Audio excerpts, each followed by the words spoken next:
Olá, muito bem-vindos a mais um episódio do Deleitando, a ciência da amamentação pelo Mama. Eu sou Rosane Rito, professora da Faculdade de Nutrição da Universidade Federal Fluminense. E hoje quem estará comigo é Patrícia Lima, minha querida amiga. Bem-vinda, Patrícia. Obrigada, Rosane. É um prazer enorme estar aqui no segundo episódio, não é? Do nosso Deleitando. E hoje nós temos participação muito especial. Então vamos caminhar, né? Vamos caminhar. Eu queria começar esse episódio chamando a atenção para uma super manchete. O Brasil é referência mundial em amamentação. E para saber um pouco mais sobre isso, eu acho que a gente trouxe a pessoa certa, né, Patrícia? Está conosco Renara Guedes. Renara é nutricionista, consultora técnica do Ministério da Saúde, né, Renara? E aí, fala para mim um pouquinho mais sobre da onde você vem lá pelo Ministério da Saúde. Bem, primeiramente gostaria de agradecer o convite de estar aqui com vocês nesse episódio. Eu trabalho na Coordenação Geral de Atenção à Saúde das Crianças, Adolescentes e Jovens do Ministério da Saúde. Atuo especificamente no eixo das ações de promoção, proteção e apoio à amamentação e alimentação complementar saudável. Isso há mais de uma década. Então, tem um pouquinho da história da amamentação do país, como participante, como também gestora das políticas públicas. Então, Renara, antes de falar da história da amamentação do Brasil e do mundo, fala um pouquinho da sua história. Como é que foi? Então, eu sempre reflito sobre isso, né? Sobre essa questão de como começou a amamentação dentro de mim, né? Porque eu acho que aflora na gente, né? Eu acho que nós que trabalhamos com amamentação, eu penso que é uma missão na vida. Bom, eu nasci e fui amamentada só no primeiro dia de vida pela minha mãe, porque eu tive salmonela no hospital, fiquei em isolamento por 8 dias, e quando eu saí do isolamento, minha mãe não tinha mais leite, não tinha naquela década, nasci em 1981, né, quando começou o Programa Nacional de Incentivo ao Aleitamento Materno, que eu vou falar em seguida. Então não tinha esse preparo, né, para a amamentação, para minha mãe retomar a amamentação. Então eu já fui usar outros tipos de leite. E quando eu cresci, fui crescendo, brincando de boneca, minha mãe fala que eu levantava minha blusa e amamentava minhas bonecas. Então ali eu acho que eu já tinha isso, né? Porque eu tinha uma irmã pequena, com 1 ano e meio de diferença, e minha irmã foi amamentada. Então eu via minha mãe amamentar a minha irmã e amamentava minhas bonecas. E eu tenho 4 filhos, né? E tive experiências com amamentação, diferentes experiências, cada filho é de uma forma. A Bia, eu fui mãe adolescente com 19 anos, então eu era estudante de faculdade, tive só 90 dias de licença maternidade, mas ela mamou 2 anos e meio. Mas foi aquela coisa, né? Ela acabou introduzindo a alimentação um pouco antes, porque também, né, com 90 dias só de licença, aquela coisa muito difícil. Depois eu tive o Guilherme, eu tive só 4 meses de licença maternidade. Aí depois eu tive o meu terceiro filho. Eu tive 6 meses de licença maternidade. Não, mentira. Eu tive só 4 meses de licença maternidade na dele. Também emendei as férias. Né? Emendei as férias, mas eu pedi demissão. Então, eu fiquei mais tempo Muitas com ele e tudo.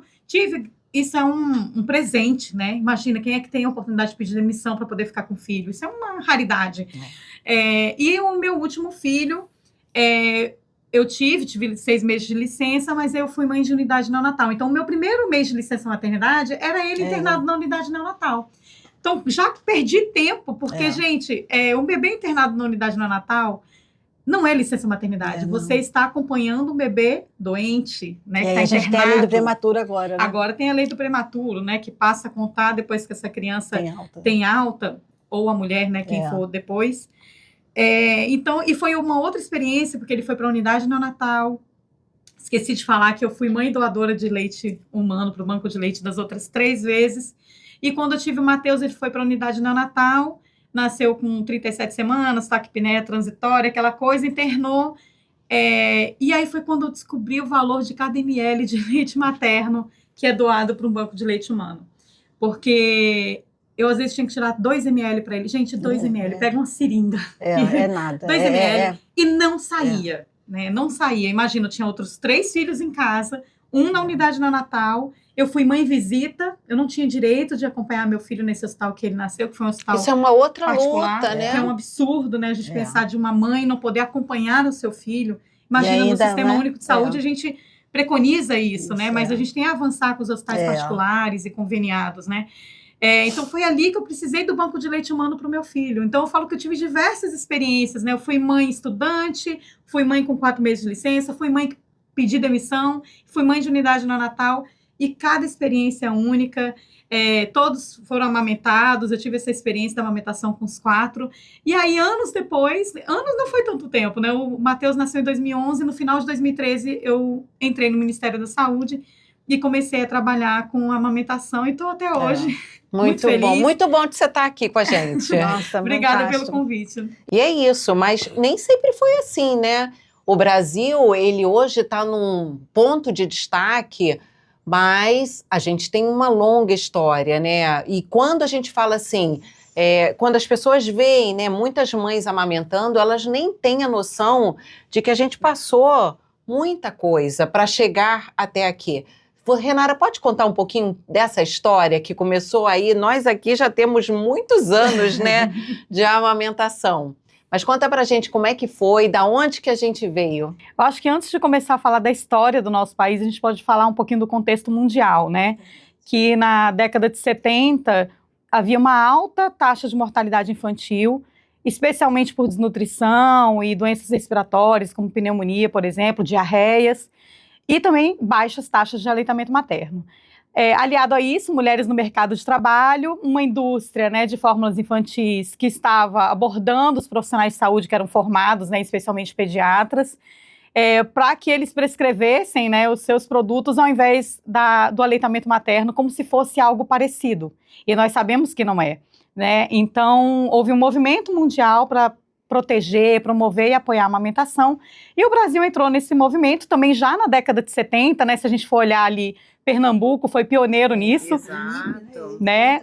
A gente teve ali o professor pediatra Fernando Figueira, que proibiu o uso de mamadeiras e fórmulas infantis, distribuição de fórmulas infantis dentro dos serviços de saúde, né, lá de Pernambuco. E aí veio esse movimento que no início da década de 80, no ano que eu nasci, 1981, né, coincidentemente, veio o nosso Programa Nacional de Incentivo ao Aleitamento Materno, aliado ao Código Internacional, né, de Substitutos do Leite Materno, que regulamentou o marketing, né, a publicidade e a comercialização desses produtos que substituem o leite materno, se é que a gente pode dizer que existe um substituto do leite materno, porque nenhum leite é igual. E, Renara, nessa primeira pesquisa ali, em 1976, a gente tinha 2,8% de amamentação. Era uma coisa impactante. Uhum. Imagina, né? Somente 3% ali das mulheres amamentavam nessa época. Então, precisava de muito trabalho, né, de pessoas de mãos dadas, de união, para se conseguir aumentar as taxas de amamentação no nosso país.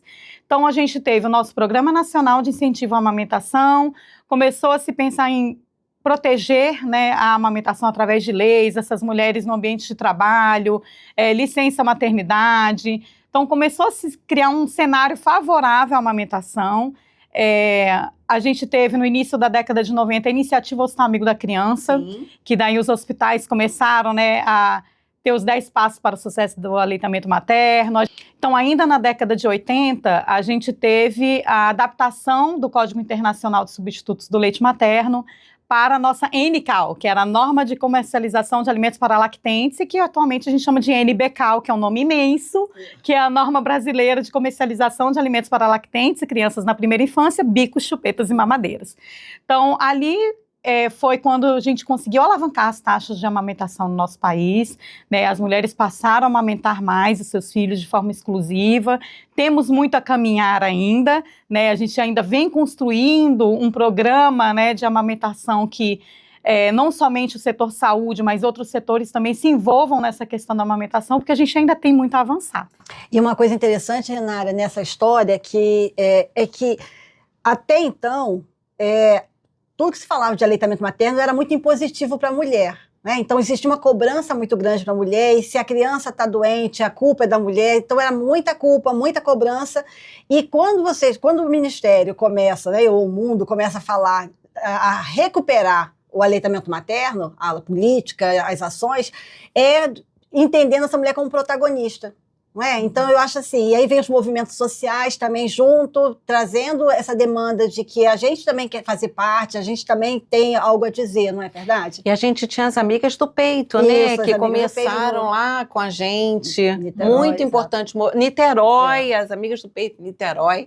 Então, assim, pra gente é uma memória muito rica. É a sociedade civil, junto com o governo, né, e outros setores, pensando na promoção, proteção e apoio à amamentação. Então, é um trabalho de todos, né, um trabalho coletivo, um trabalho que dá trabalho, né, não é fácil. A gente sabe que conciliar a amamentação com a maternidade, com a paternidade, mas especialmente com a maternidade, não é fácil. Precisa de muito apoio do ambiente de trabalho. A gente tem uma série de mulheres que trabalham, né, de forma informal, que não têm direitos garantidos, não têm direitos trabalhistas. E como que a gente faz para apoiar essas mulheres? Isso a gente ainda vai voltar um pouquinho. Mas antes, eu queria também falar, como a Patrícia chamou a atenção, dessa mudança, né? A gente teve uma mudança de comportamento, eu acho que muito embasado até no aconselhamento.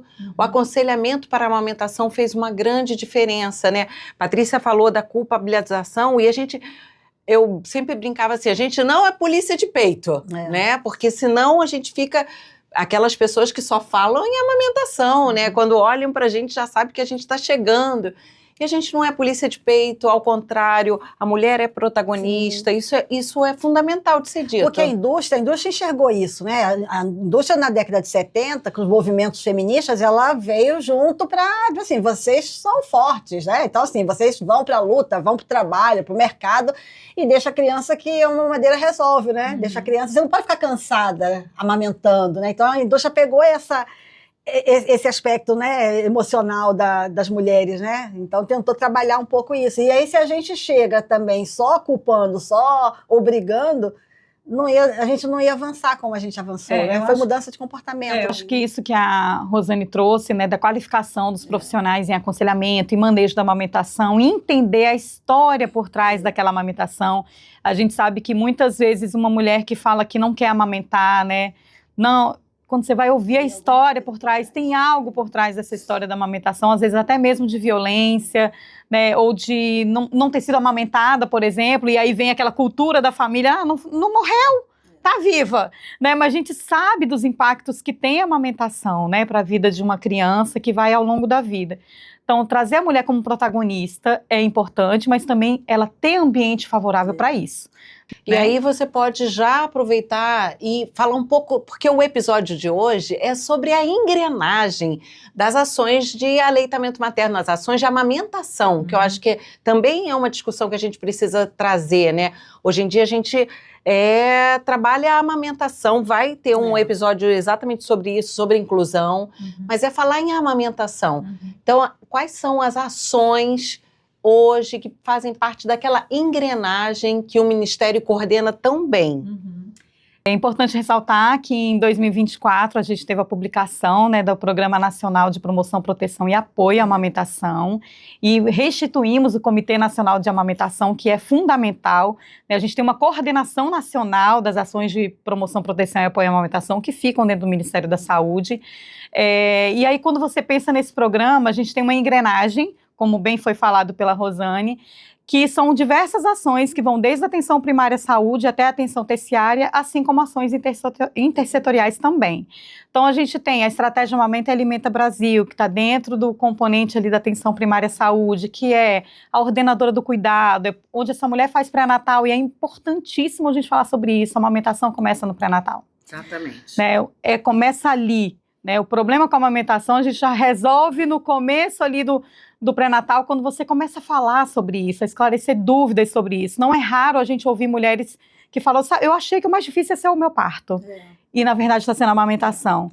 muitas... Meses, né? Meses que a gente tem para conversar. Para falar sobre isso. Então, a gente tem a Estratégia Mamenta e Alimenta Brasil nesse âmbito da atenção primária à saúde, a gente tem a Rede Brasileira de Bancos de Leite Humano, que está ali na atenção terciária, mas que faz uma vinculação com a atenção primária à saúde, com o manejo da amamentação, com apoiar as famílias, né, em aconselhamento, manejo. A gente tem a iniciativa Hospital Amigo da Criança, que é o começo da vida, né? O começo da vida começa mesmo na gestação, mas aí onde esse bebê nasce, né, num hospital, e que vai ali oferecer os 10 passos para o sucesso do aleitamento materno, que vai respeitar a norma brasileira de comercialização de alimentos para lactentes e crianças na primeira infância, bicos, chupetas e mamadeiras, que vai cumprir as boas práticas de parto e nascimento, respeitando essa família naquele momento tão especial, que não importa, pode ser o 20º filho. Cada bebê que nasce é uma família que está nascendo de novo, né? E também a permanência junto ao recém-nascido de risco. Esse bebê que vai para a unidade neonatal, ele também tem o direito de ter o acompanhamento dos seus pais, tem o direito de ser amamentado, né, que isso seja o mais precoce possível, que haja um contato pele a pele desse bebê ali no método canguru, que também faz parte dessa engrenagem.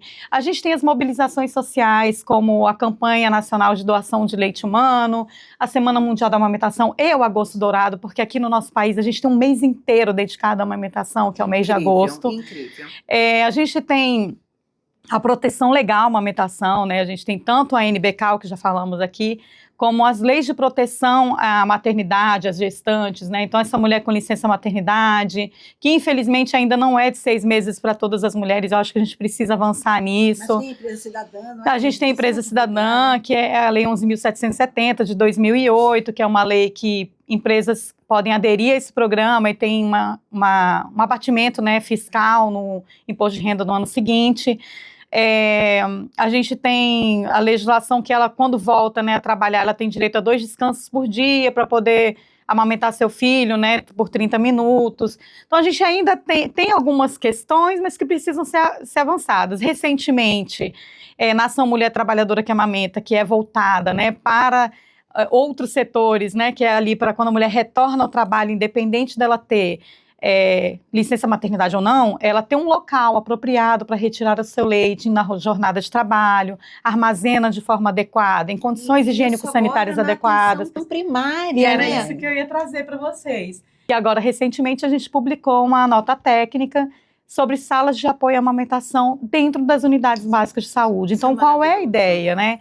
É a gente ter na atenção primária à saúde não somente uma sala de apoio à amamentação para as mulheres que trabalham nessa unidade básica de saúde, afinal de contas, né, o corpo profissional da saúde é muito feminino, muitas mulheres, então elas vão passar por esse processo da maternidade, ganhar, né, bebê e voltar a trabalhar, mas as mulheres que trabalham em torno dessa unidade básica de saúde, que às vezes é um comércio pequenininho, ou é uma pessoa que trabalha na limpeza, limpando a rua, e que não tem onde retirar o seu leite durante a jornada de trabalho, ela vai nessa atenção primária, vai na unidade básica. Pois é, vai à unidade básica de saúde, extrai seu leite, deixa ali armazenado, ao final da jornada de trabalho, retira e leva para casa, para quem cuida da criança, ou para a creche, para quem cuida da criança, ofertar esse leite, para que a gente consiga, né, dar condições a essa mulher de amamentar até os 2 anos ou mais, sendo de forma exclusiva até os 6 meses. E a estudante, né? Que a lei agora foi modificada, não é? A gente falava sempre da lei de 75, então agora, em 2024, né, em agosto de 2024, tem uma lei nova, né? Ampliando esse período, não fala mais em 4 meses, né? Em tempo. Ele fala de regime especial, né? De lactantes tem um regime especial, também não fala por tempo, não fala por tempo, mas fala que lactantes têm direito a regime especial, enquanto estiver em período de amamentação. Então, é um avanço, né? E eu vou aproveitar e vou puxar aqui, né? Nós estamos dentro de uma universidade, Patrícia também, em outra universidade, temos que avançar, né, nesses espaços protetores, espaços de promoção. Mas nessa discussão, eu acho que quem está nos assistindo também tem que refletir que a política, ela não está só no papel dentro dos serviços, ela está na vida da gente, né? Então, quando você entra numa farmácia e você tem lá aquela frase do Ministério da Saúde, advertência, né? A amamentação é o melhor para o seu bebê, amamente exclusivamente por 6 meses, isso é reflexo da nossa política, né?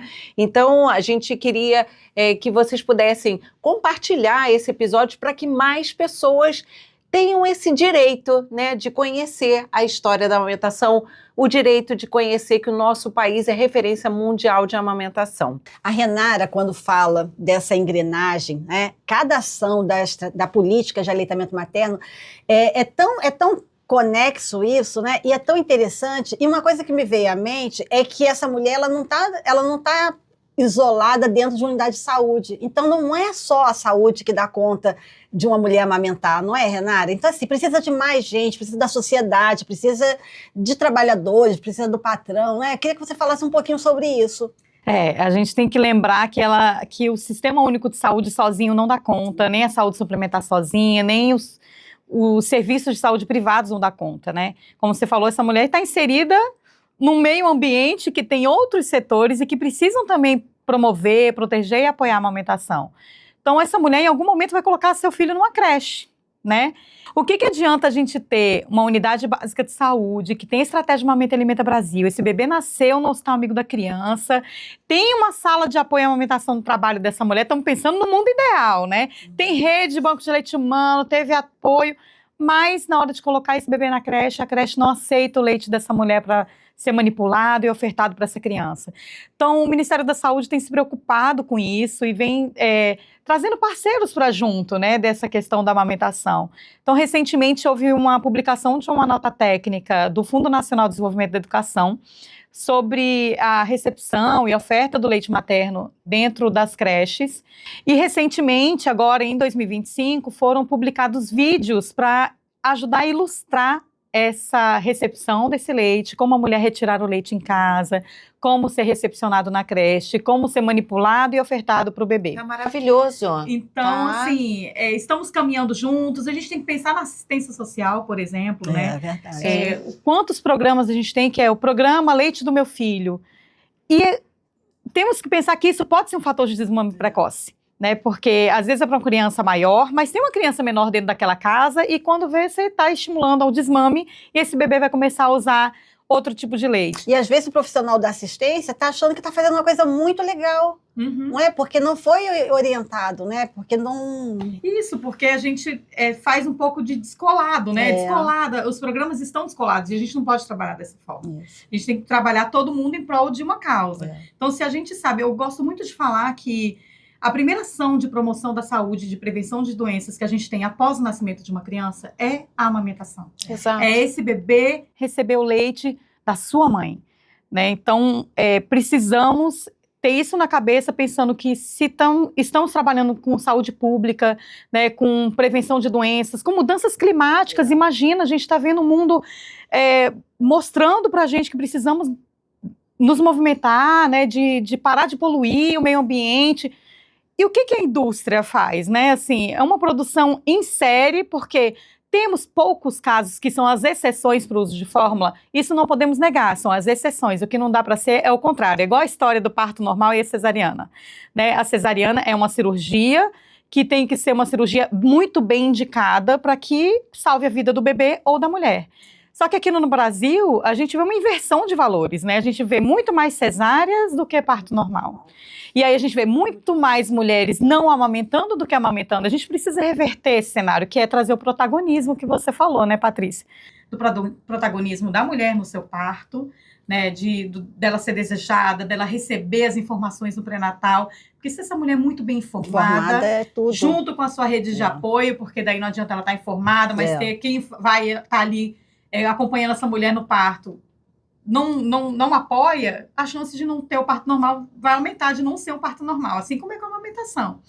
Então, a gente precisa de mãos dadas, como eu falei no começo do episódio, né? É um trabalho coletivo para que a gente consiga voltar a alavancar as taxas de amamentação, que a gente comece a perceber nas pesquisas que estamos aí numa tendência de estabilidade. Mas para isso a gente tem que furar a bolha, né? Isso. Furar a bolha, e você trouxe aí que temos que ter parceria interinstitucional, intersetorial. Interdisciplinar. Exato. E usar recursos, né? Você falou da cartilha, falou do vídeo, né? Então, assim, a gente precisa utilizar recursos dos mais diversos para alcançar cada vez mais pessoas diversas também, não é? Tô vendo isso aqui, hein, que você trouxe.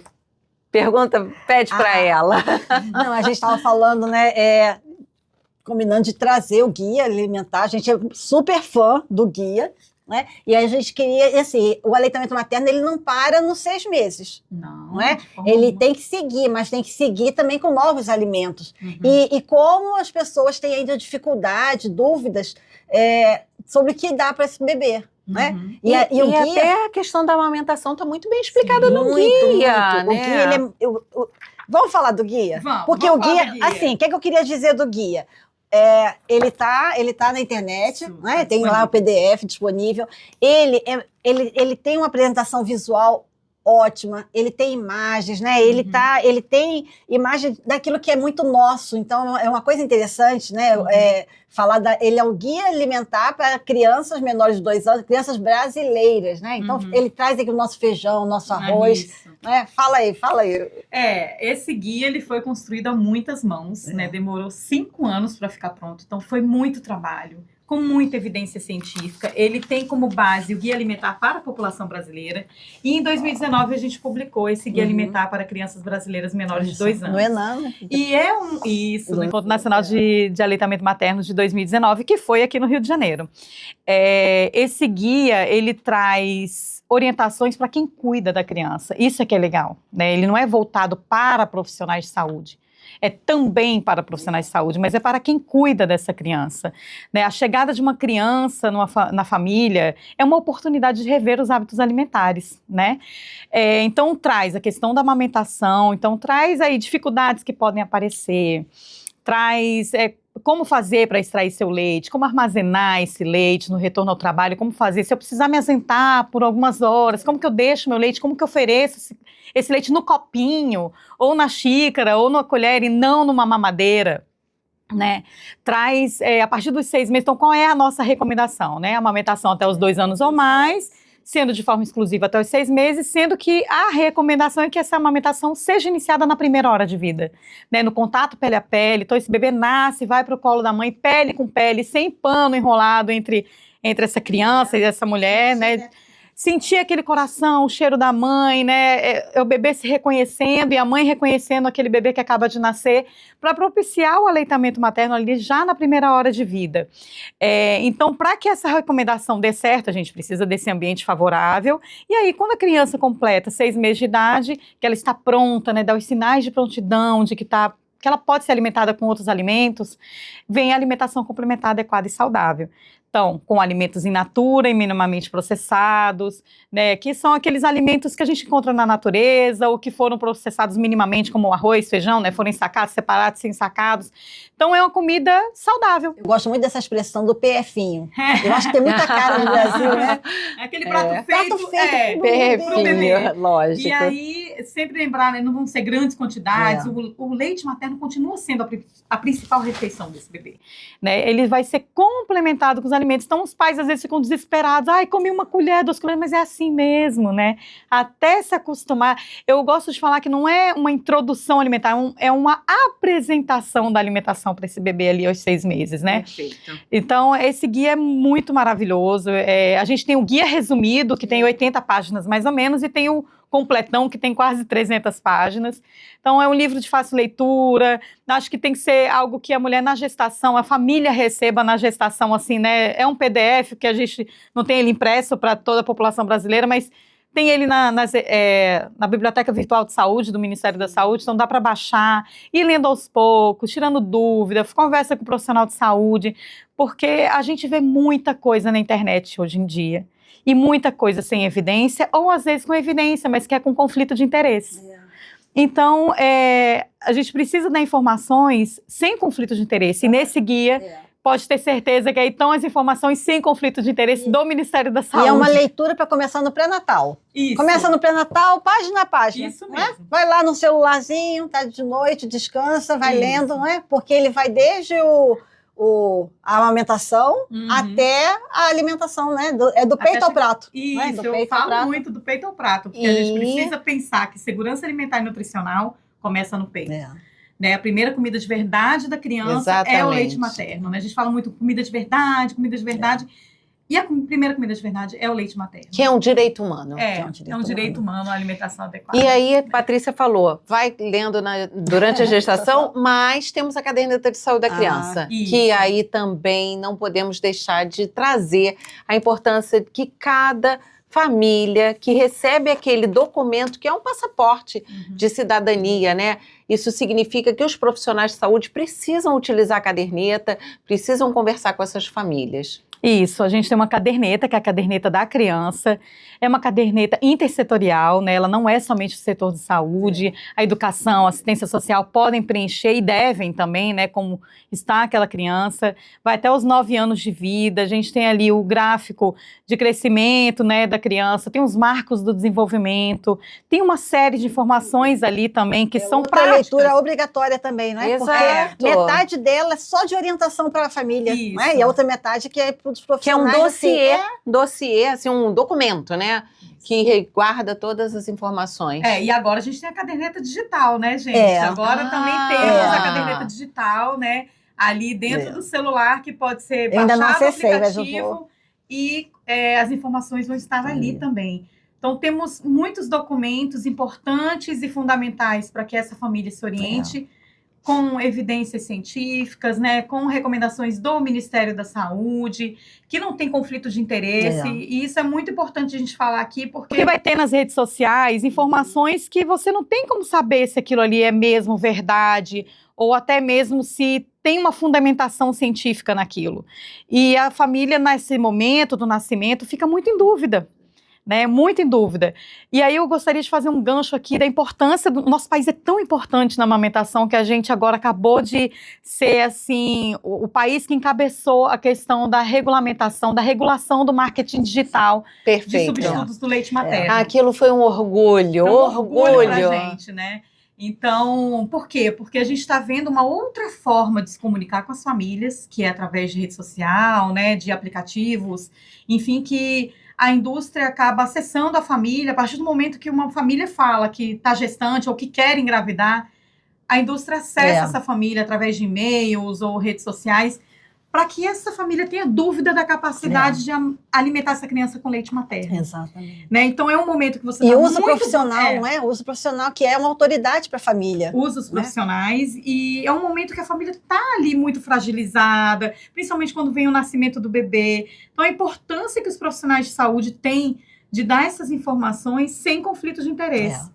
Né? Perfeito. E muito importante você falar, né, dessa, né, do Brasil ter encabeçado lá na Assembleia Mundial, porque a gente precisa regulamentar aqui, né? Então, assim, a lei também foi em 2006 e regulamentou em 2015. Então, às vezes tem esse gap, né, tem esse tempo, então a gente precisa estar atento, tá fazendo, né, a sociedade... envolvendo a sociedade para entender que isso é necessário, que não são né? xiitas da amamentação. É porque isso é importante. É né? Porque quando você tem uma situação com o seu bebê e na dúvida, você vai para uma rede social e aparece alguém que está sendo financiado por uma indústria, é óbvio que ela não está pensando no seu bem. Não é? Então, assim, e aí...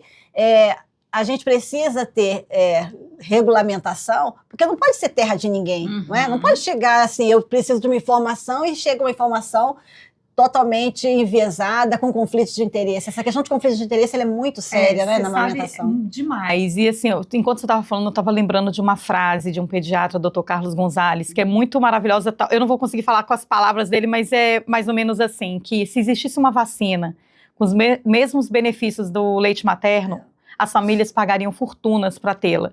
Então, a gente tem ali um leite que é produzido, né? A gente é mamífero, gente, é espécie específico. Então, assim, o leite da vaca é feito para o bezerro, o leite da gatinha, né, da gata é feito para o seu gatinho. E o nosso, né, o nosso leite humano é feito para os nossos bebês. Então, é o melhor para essa criança. Não tem outra... não existe substituto do leite materno. Vai existir uma formulação industrial, que é muito importante a gente dizer, né? Que é um leite, não é um pó pirili-pim-pim maravilhoso, aquela coisa, não é mágica. É um leite de vaca formulado, ultraprocessado, e que para situações específicas, que a criança não possa ser amamentada por alguma razão médica, ou razão clínica, ou porque simplesmente sua mãe faleceu, ou é uma criança de adoção, enfim, vai existir alguma situação específica que é a exceção. né? Então é isso que a gente precisa deixar muito claro aqui no nosso episódio, né? E aqui no Deleitando, a gente vai ter um episódio com o Franz Nova, que vem trazer justamente a ciência do leite materno, então do leite humano, né? Então é muito importante a gente estar atento. Você vê como tudo tem conexão, né? Porque é uma trama, né? O leite materno, ele nos aproxima de várias ciências, vários saberes, e porque Renata está falando aí já de epigenética, que o Franz vai falar, que o Cristiano vai falar, então, enfim. Mas é muito importante, né? A gente está fazendo essa discussão porque a sociedade precisa se apropriar desses saberes, né, de conhecimento. Então, o Deleitando tem essa função, né? E você sabia, Renata, da onde surgiu o Deleitando? Então, a Rosane falou para mim sobre o Deleitando, e isso aqui que a gente está fazendo faz parte desse deleitar sobre a amamentação. A gente furar a bolha, né, conversar com outras pessoas nas redes sociais, nos canais que existem, né, de comunicação modernos, né, e quem sabe no futuro existirem outros canais e que esse Deleitando vá se reinventando para se comunicar com a população sobre a promoção da amamentação, sobre como apoiar a amamentação. E o que eu acho que é muito importante a gente falar que não é somente para mulheres, não é um assunto de mulheres, é um assunto da população, né? É assunto dos parceiros, das parceiras, dos avós, do ambiente de trabalho, da creche, da educação, assistência social. Então é todo mundo junto se deleitando sobre a amamentação. Então é isso, Renata. Aproveitamos para convidar vocês que seguiram a gente até aqui, estiveram conosco, para compartilhar com mulheres, com as famílias, compartilhe também com os profissionais de saúde. E eu queria aproveitar para falar do grupo Mulheres Apoiando Mulheres na Amamentação. Nós estamos nas plataformas sociais, o @ é Mulheres Apoiando Amamentação. Siga a gente, de 9 às 17 horas, todas as mulheres podem ter esse contato. É um trabalho voluntário, sem conflito de interesse, que a gente falou tanto aqui, né? Então, é isso. Acho que a gente pode pedir agora para a Renata dar a sua contribuição final aí para o nosso episódio. Muito obrigada, Renata. Eu quero dizer que foi maravilhoso estar aqui com vocês, a gente se deleitar, né, na gravação desse episódio. O quanto é importante a gente falar das políticas, né, dos programas que existem em prol da amamentação, promover, proteger e apoiar a amamentação é um papel de toda a sociedade, em todas as situações. Outras pessoas que não se identificam como mulheres, mas que amamentam, também estão dentro desse contexto do nosso Programa Nacional de Promoção, Proteção e Apoio à Amamentação, estão inseridas, né, nas ações intersetoriais, e é fundamental a gente trabalhar junto, né, em conjunto, trazer, eu acho que esse programa ser dentro de uma universidade é muito simbólico, que é onde os profissionais são formados. Então a gente precisa falar de amamentação para as famílias desde a gestação e para os profissionais desde a formação. E você me deu um super gancho, né? Então vou aproveitar e pedir para a Patrícia se despedir aí desse nosso episódio. Foi um momento ótimo, Renata, aprendi muito com você. Rosane, né, minha parceira de muitos anos, e é isso, né, entender que a política de aleitamento materno, ela é muito abrangente, ela é para a sociedade toda, ela é como o SUS, né, ela é universal. Tá? Muito obrigado mesmo por esse momento. O Deleitando é uma produção do Grupo Mulheres Apoiando Mulheres na Amamentação em parceria com o Telas, Núcleo de Produções e Estudos do Audiovisual do Instituto de Artes e Comunicação Social da Universidade Federal Fluminense. Mais uma vez, muito obrigada por você ter ficado com a gente até o final. Até a próxima. Ai, que lindas! E o seu copo? Esqueci! Faltou o seu, vai. Pode? Pode. Vamos lá. 1, 2, 3 e...